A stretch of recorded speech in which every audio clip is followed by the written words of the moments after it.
Okay guys, 4.3 का first question देख रहे हैं हम। Draw the graph of the following equation. तो नीचे एक इक्वेशन दे रखी है x + y = 4 और इसका हमें ग्राफ बनाना है। तो ग्राफ बनाना सीख लो, आप सीख लो जल्दी।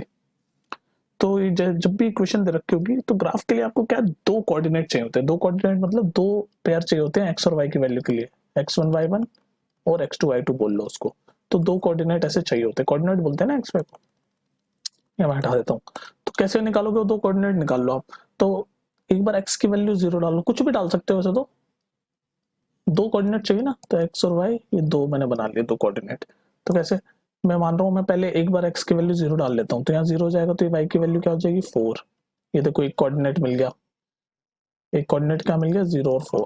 फिर इसके बाद एक बार y की वैल्यू 0 डाल लेता हूँ, मतलब जो इजी हो वो डाल लो इस इक्वेशन में, ताकि हमें इजी से कोऑर्डिनेट मिल जाए। तो y की वैल्यू 0 डाल ली तो ये पूरा 0 हो जाएगा, तो x की वैल्यू 4 आ गई। ये दूसरा कोऑर्डिनेट मिल गया 4 0। बस ये पहला कोऑर्डिनेट, ये दूसरा कोऑर्डिनेट। अब इन दोनों कोऑर्डिनेट से ग्राफ बना दो। अब देखो कैसे ग्राफ बनाता हूँ मैं, ये पहला क्वेश्चन है इसलिए आराम से समझा रहा हूँ। ठीक है, अब देखो ग्राफ बनाएंगे। कोऑर्डिनेट मिल गया हमें 0 4 और 4 0। तो आप कोऑर्डिनेट कुछ भी ले सकते हो, कोई फिक्स रूल नहीं होता इसका, कुछ भी जो भी इक्वेशन में इजी हो तो 0 डाल देते तो इजी हो जाती है। इसलिए मैंने x की वैल्यू एक बार 0 डाल दी, एक बार y की वैल्यू 0 डाल दी, और कुछ भी डाल सकते हैं आप। ठीक है, कुछ भी डाल सकते हैं। तो इजी कोऑर्डिनेट के लिए मैंने 0 डाला था। अब ये दो कोऑर्डिनेट हो गए। अब ग्राफ देखो कैसे बनाते हैं जल्दी से। ठीक है गाइस, तो ये इधर कर लेता हूँ। ये मैंने ग्राफ बनाया, ये खड़ी वाली जो वर्टिकल वाली है y एक्सिस होती है, और ये हॉरिजॉन्टल वाली x एक्सिस होती है। ठीक है, तो लिख भी देता हूँ मैं।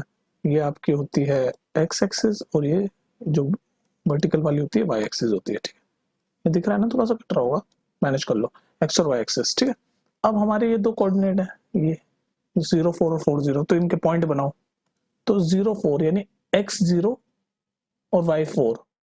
तो पहला पॉइंट हमारा यहाँ हो गया, ये जो मैं ग्रीन से कर रहा हूँ, ये वाला पॉइंट x0 y4। ये देखो नहीं, ये x0 है और y4 है।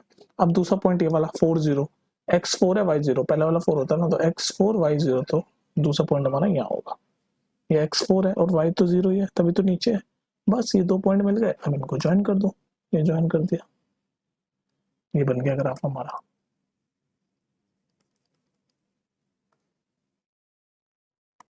चलो सेकंड क्वेश्चन देखते हैं। क्वेश्चन दे रखे x - y = 2 और हमें ये ग्राफ बनाना है इसका। तो कैसे बनाएंगे ग्राफ, तो पहले हमें ग्राफ के लिए दो कोऑर्डिनेट चाहिए होते हैं, तो हमें x और y की बेसिकली हमें दो वैल्यू चाहिए होती है। तो ऐसे टेबल बना के कर सकते हो आप इजी होने के लिए, ये x हो या y हो गई। तो एक बार x की वैल्यू 0 ले लो, कुछ भी ले सकते हो, लेकिन मैं 0 इसलिए ले रहा हूँ ताकि ईजी हो जाए। तो अगर मैं x की वैल्यू एक बार 0 ले लूँ तो y की वैल्यू -2 हो जाएगी। क्यों हो जाएगी -2, डाल के देख लो ना इधर, x की वैल्यू 0 तो ये 0 हो जाएगा, 0 - y 2। तो यहाँ से y की वैल्यू -2। तो बस वही ऐसे सॉल्व करके आप देख सकते हो, मैंने डायरेक्ट लिख दी। ठीक है, तो एक बार मैं y की वैल्यू 0 ले लेता हूँ, y की वैल्यू 0 लूंगा तो ये पूरा 0 हो जाएगा, तो x = 2 हो जाएगा। ये दो कोऑर्डिनेट मिल गया हमें, 0 - 2 और 2 0, 0 - 2 और एक 2 0। अब बस ये दो कोऑर्डिनेट मिल गए, तो अब ग्राफ बना सकते हैं हम। अब देखो ग्राफ कैसे बनाते हैं। ठीक है, तो ये ग्राफ ने बना दिया। अब दो पॉइंट हमारे ये रहे, एक है 0 x 0 y -2। तो x 0 ये है और y -2, तो यानी पहला पॉइंट हमारा यहाँ आएगा, ये जो मैं सर्कल बना रहा हूँ। दूसरा पॉइंट x2 y 0, तो x2 और y 0 है, तो दूसरा पॉइंट यहाँ आएगा। बस इन दोनों पॉइंटों को ज्वाइन कर दो, ये ज्वाइन कर दिया, बस यही बन गया आपका ग्राफ। ठीक है, तो ऐसे ही बनाने ग्राफ। चलो बस थर्ड क्वेश्चन देखते हैं। तो हमें इक्वेशन दे रखे y = 3x और हमें इसका ग्राफ बनाना है। तो ग्राफ बनाने के लिए हमें क्या चाहिए होता है, हमें दो कोऑर्डिनेट चाहिए होते हैं। तो ये x और y मैंने लिख दिया, और दो कोऑर्डिनेट के लिए दो मैंने बना दिए। तो कैसे लिखोगे, तो सबसे पहले x की वैल्यू अगर मैं 0 ले लूँ तो ये पूरा 0 हो जाएगा। मैं 0 क्यों ले रहा हूँ, आप कुछ भी ले सकते हो वैसे तो, 1 2 3 कुछ भी ले सकते हो, इन्फिनाइट सॉल्यूशंस होते हैं। पर मैं 0 इसलिए ले रहा हूँ ताकि हमें जो कोऑर्डिनेट बने वो आसान से बन जाए, ताकि ग्राफ आसानी से हमारा हो जाए। अब मैं 1000 ले लूँ तो मतलब लंबा चौड़ा सा आएगा, 1000 तक थोड़ी ना ग्राफ बनाता रहूंगा, समझ लो, इसलिए 0 लेते हैं। आप कुछ भी ले सकते हो। तो x की वैल्यू मैं 0 ले लूंगा, एक बार की 0 ले ली तो y भी 0 हो जाएगा। ठीक है, अब मैं एक बार x की वैल्यू 1 ले लूँ तो y 3 हो जाएगा। क्यों, x की वैल्यू अगर मैं 1 ले लूँ तो ये यहाँ इस इक्वेशन में x की वैल्यू 1 ले लूँ तो क्या y क्या हो जाएगा 3, और ये 1, तो y 3 हो जाएगा। 3 × 1 1 ना, ये तो मिल गया मुझे दो कोऑर्डिनेट, एक तो ये मिल गया 0 0 और एक 1 3। तो दो कोऑर्डिनेट हो गए 0 0 और 1 3। अब इन दो कोऑर्डिनेट को यूज करके ग्राफ बनाते हैं। अब देखो कैसे बनाते हैं। अब देखो ये मैंने ग्राफ बना दिया एक्स एक्सिस और वाई एक्सिस का, सिर्फ पॉजिटिव वाले लिए हैं कि दोनों कोऑर्डिनेट 0 0 1 3 पॉजिटिव के हैं, तो नेगेटिव यूज होगा नहीं, तो नेगेटिव मैंने लिखा नहीं, आप लिख सकते हो ग्राफ बना के दिखाने के लिए, कोई दिक्कत वाली बात नहीं है। तो ये पहले इस वाले कोऑर्डिनेट को देख लो 0 0, तो 0 0 तो ये वाला पॉइंट होता है, तो एक पॉइंट तो हमारा हो गया ये, क्योंकि ग्राफ बनाने के लिए हमें 2 पॉइंट चाहिए होते हैं ना, इसलिए हम ये 2 कोऑर्डिनेट लेते हैं, ठीक है। तो एक पॉइंट ये वाला तो मिल गया हमें 0 0। अब नेक्स्ट देखते हैं 1 3 वाला, ठीक है। अब दूसरा पॉइंट देख लें, दूसरा पॉइंट है x1 y3, तो x1 और y3 ये यहाँ आएगा, ये x की ऊंचाई मतलब x की सीध में y3 तक ऊंचाई है इसकी, तो यहाँ आएगा। बस 2 पॉइंट मिल गए, ये वाला मिल गया 0 0, ये वाला मिल गया ये ना। अब इन दोनों पॉइंटों को ज्वाइन कर दो, ये देखो अभी तो स्केल से आप करोगे तो एकदम अच्छा आएगा ये, तो ये बन गया बस ग्राफ, ठीक है। इसका किसका ग्राफ, इसका, ये है वो ग्राफ, ये जो मैंने बनाया, ठीक है। तो ऐसे आप पॉइंट लेके 2 कोऑर्डिनेट बनाओ, फिर 2 कोऑर्डिनेट को ग्राफ में उनको पॉइंट करके उनको ज्वाइन कर दो, ग्राफ बन जाएगा। नेक्स्ट क्वेश्चन पे चले, चलो चलो गाइस, इक्वेशन दे रखी 3 = 2x + y और हमें इसका ग्राफ बनाना है। तो ग्राफ बनाने के लिए हमें कोऑर्डिनेट चाहिए होते हैं, यानी x और y के 2 हमें पेयर चाहिए होते हैं। तो हम बना लेते हैं कि ये डब्बा सा, ठीक है, और 2 चाहिए होते हैं, तो इसको x लिख दिया, इसको y लिख लिया। अब लिखना शुरू करो, तो कुछ भी लिख सकते, कुछ भी ले सकते हैं पॉइंट, लेकिन हम सबसे इजी लेते हैं जिससे कि हमें इजी वाले कोऑर्डिनेट मिल जाए। तो एक बार मैं x को 0 ले लेता हूँ, तो जब ये 0 लूंगा तो ये पूरा 0 हो जाएगा और y की वैल्यू 3 आ जाएगी, दिख रही है y की वैल्यू 3 हो गई 0 होने के बाद, तो y की वैल्यू 3 हो गई, तो पहला कोऑर्डिनेट मिल गया y की वैल्यू 3, ठीक है। अब दूसरा कोऑर्डिनेट देखो, एक बार y को 0 कर दो, ठीक है। अब जब y को 0 करोगे तो x की वैल्यू 3/2 हो जाएगी, 3/2 यानी 1.5। तो आप ये भी ले सकते हो, तो पर आपको फिर वो ग्राफ में 1.5 मेंशन करना पड़ेगा, या कुछ और ले लो। तो मैं आपको बोलूंगा कि एक बार y की वैल्यू आप कुछ और ले लो, ऐसे ले लो कि होल नंबर आ जाए, तो आप सोच लो, नहीं तो 1.5 से भी कर सकते हो, फिर आपको ग्राफ 0.5 1 1.5 इस वाले लाइन में करने पड़ेंगे, तो इस हिसाब से सोचना पड़ेगा। वैसे कुछ भी कर सकते हो आप, ठीक है। तो अभी देखो आप सोचो क्या कर सकते हो आप इसमें।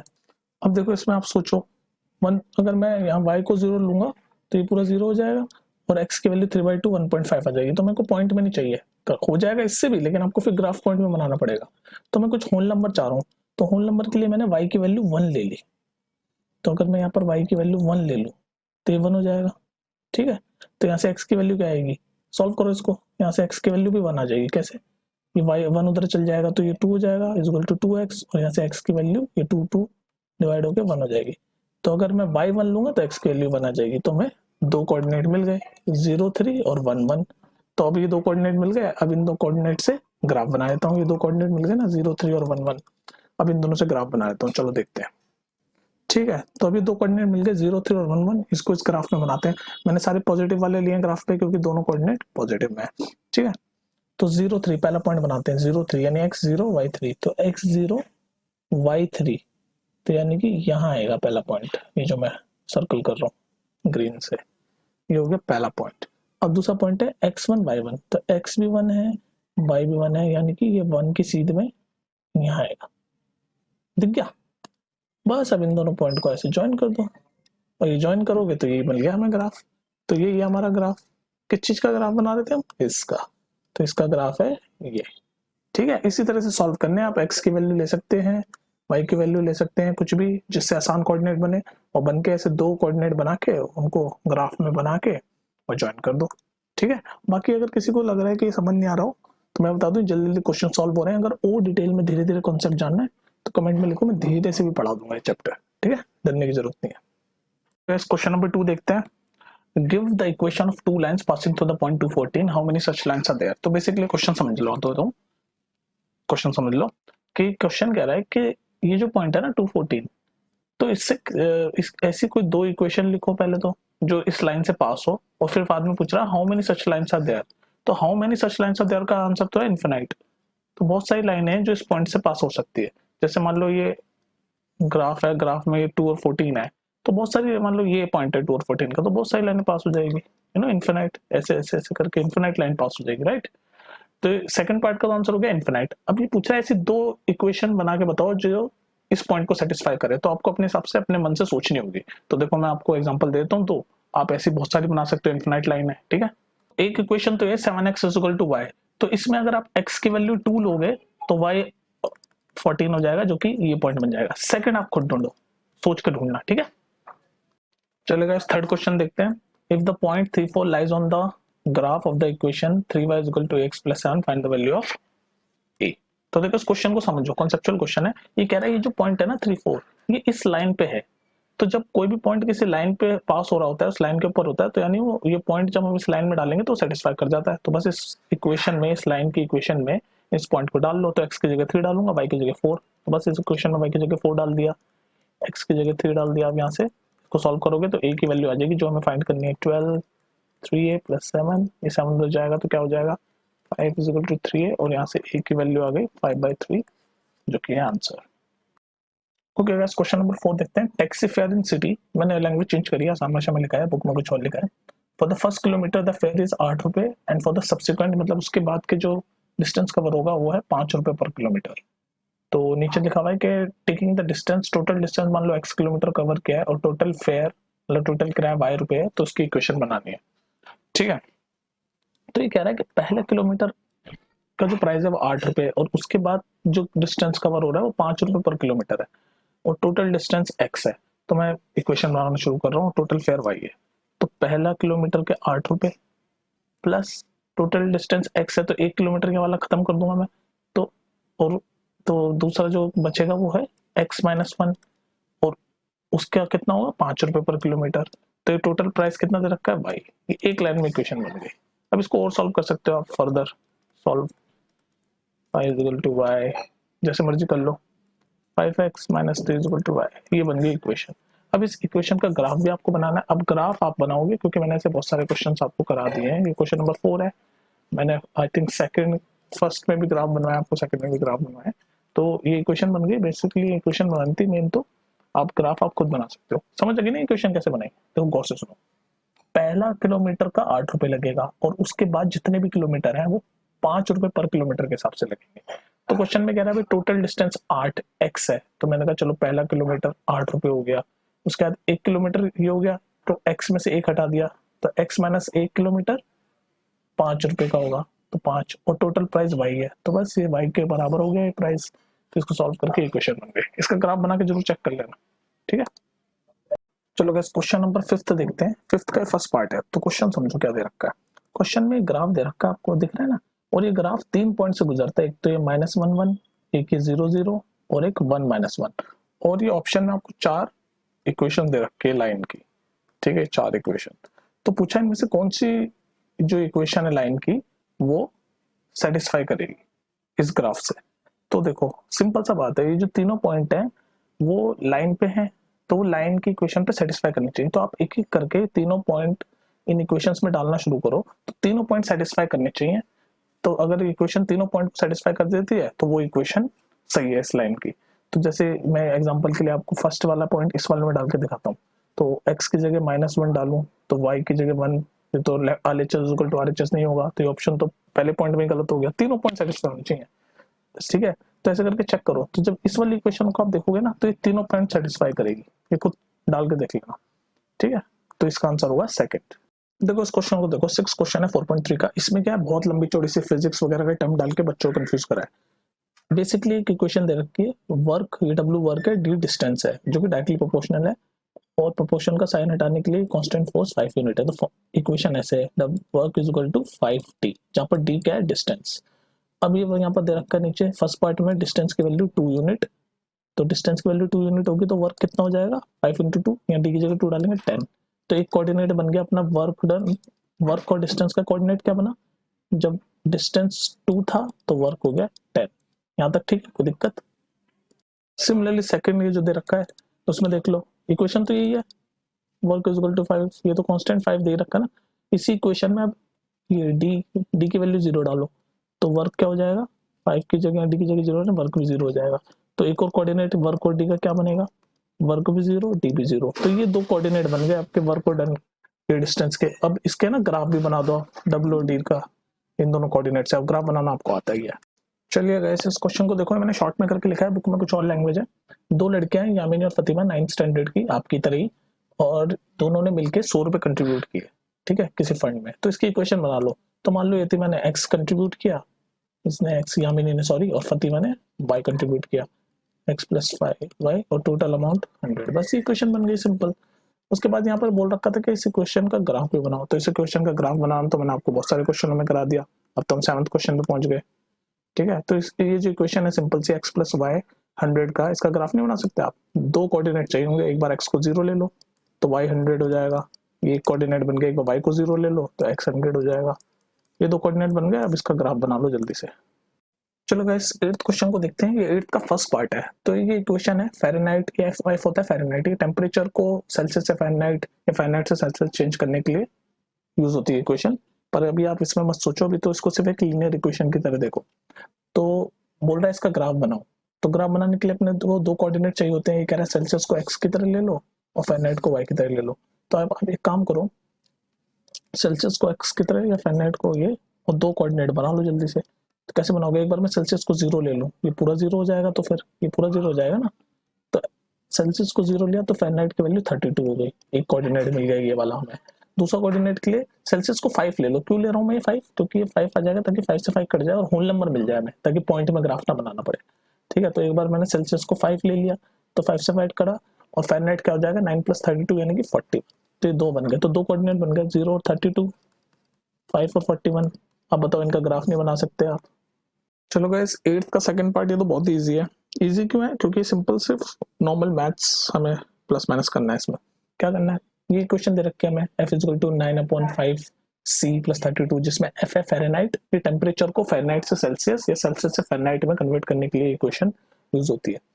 तो ये दे रखे, तो बोल रखा है अगर सेल्सियस 30 डिग्री है तो फ़ारेनहाइट कितना होगा, तो सेल्सियस की जगह 30 डाल दो, ये सेल्सियस है, यहाँ पर 30 डाल दो और फ़ारेनहाइट की वैल्यू आ जाएगी। तो डाल के देखो, 9/5 सेल्सियस की जगह 30 डाल दिया प्लस 32, इसको सॉल्व करो, 6 टाइम्स चल जाएगा, 9 6 54, 54 प्लस 32 कितना हो गया 86। तो फ़ारेनहाइट में टेम्परेचर हो जाएगा 86। समझ आ गई बात, 6। तो इसको कैसे लिखेंगे, ऐसे लिखेंगे 86 फ़ारेनहाइट, 86 डिग्री फ़ारेनहाइट, यही आंसर। ये तो डायरेक्ट सॉल्व करने का था। आई होप इसमें कोई दिक्कत नहीं हुई आपको। थर्ड क्वेश्चन पे चले जल्दी जल्दी। ठीक है, चलो चलो गाइस इस क्वेश्चन को देखो, 8 का थर्ड। ये भी ऊपर जो इक्वेशन दे रखी है फ़ारेनहाइट से सेल्सियस या सेल्सियस से फ़ारेनहाइट को चेंज करने के लिए ये ऊपर इक्वेशन दे रखी है। ठीक है, तो उसमें दे रखा है नीचे क्वेश्चन में कि टेम्परेचर 95 डिग्री फ़ारेनहाइट अगर हुआ तो सेल्सियस में कितना हुआ। तो एफ की जगह 95 डिग्री डाल दो, सेल्सियस आ जाएगा सॉल्व करके। तो डाल दो, कहाँ गया ये जो 95 डिग्री है, इसको यहाँ डालो इस इक्वेशन में। 95 = 9/5 c एज इट इज, क्योंकि हमें c तो निकाल ही ना है सेल्सियस। इसको सॉल्व करो, ये 32 को उधर भेजेंगे तो कितना होगा, 95 - 32 63, यही होगा ना। और 9/5 c, अब हमें c निकालना है, तो इसको 9/5 को उधर भेजेंगे तो रेसिप्रोकल हो जाएगा, c हो जाएगा, ये 7 टाइम्स जाएगा, 7 5 35, तो सेल्सियस आ गया 35 डिग्री सेल्सियस। ये मैंने जल्दी से सॉल्व कर दिया, आप अपनी स्पीड पे सॉल्व कर सकते हो। सिंपली सॉल्विंग का खेल है, तो प्लस माइनस मल्टीप्लिकेशन। ठीक है, अगर किसी को इसी में भी कंफ्यूजन है तो एक बार प्रैक्टिस कर लेना या फिर नीचे पूछ लेना। चलो गाइस इस क्वेश्चन को देखो, ये भी वही, ये जो इक्वेशन दे रखी है फ़ारेनहाइट से सेल्सियस से चेंज करने के लिए एंड वाइस वर्सा, तो उसको सॉल्व करना है। तो ये कह रहा क्वेश्चन में अगर टेम्परेचर 0 डिग्री सेल्सियस है तो फ़ारेनहाइट में कितना होगा, तो ये पूरा 0 हो जाएगा। सी को अगर यहाँ 0 डालेंगे पूरा 0 हो जाएगा, फ़ारेनहाइट 32 हो जाएगा। तो पहले पार्ट का आंसर हो गया फ़ारेनहाइट 32 डिग्री हो जाएगा आपका आंसर। ठीक है, और दूसरा पूछा वाइस वर्सा, यानी अगर फ़ारेनहाइट 0 हुआ तो सेल्सियस कितना होगा, तो फ़ारेनहाइट को एक बार 0 डाल दो इस इक्वेशन में। ठीक है, तो सेल्सियस हो जाएगा ये 9/5 c प्लस 32, तो ये तो भेजेंगे तो -32 = 9/5 c। इसको जब सॉल्व करोगे तो -32 × 5/9 हो जाएगा। इसको सॉल्व कर लो, -32 × 5/9 को, तो -32 × 5/9 को जब आप सॉल्व करोगे तो आंसर मैं यहाँ लिख देता हूँ, माइनस में आएगा आपका, ये तो अलग है, इसको मत भूलना, अलग कलर से लिख देता हूँ फिर से, -17.77 ऐसा कुछ आएगा आंसर, और वो होगा सेल्सियस में। ठीक है, बस ये सॉल्विंग का खेल है। चलो गाइस, ये लास्ट क्वेश्चन है एक्सरसाइज 4.3 का। Is there a temperature which is numerically same in both Fahrenheit and Celsius. तो क्या करो आप, F = c, मतलब ये कह रहा है कि ऐसा कोई टेम्परेचर है जहां पर फ़ारेनहाइट और सेल्सियस दोनों सेम हो, तो F = c डाल दो इस इक्वेशन में। तो F की जगह c डाल दिया मैंने, 9/5 c + 32। अब इसको सॉल्व करो, तो ये c उधर जाके -9/5 c हो जाएगा = 32, है ना। अब इसको जब आप सॉल्व करोगे, सॉल्व मैं आपको चाहता हूँ क्योंकि शॉर्ट्स है तो मैं चाहता हूँ आप इसको सॉल्व करो। तो जब आप इसको सॉल्व करोगे ना तो c की वैल्यू आ जाएगी माइनस में 40 डिग्री। तो ये जो टेम्परेचर है ये सेम होता है फ़ारेनहाइट और सेल्सियस बोथ के लिए, ठीक है। तो इसी के साथ ये सॉल्व कर लेना, c माइनस 9/5 c, ये तो सॉल्व कर लोगे ना एलसीएम वगैरह लेके। तो c की वैल्यू आ जाएगी -40। तो -40 ऐसा टेम्परेचर है जिसमें फ़ारेनहाइट और सेल्सियस दोनों की वैल्यू सेम होती है न्यूमेरिकली, ठीक है। तो नेक्स्ट एक्सरसाइज पे चलते हैं 4.4।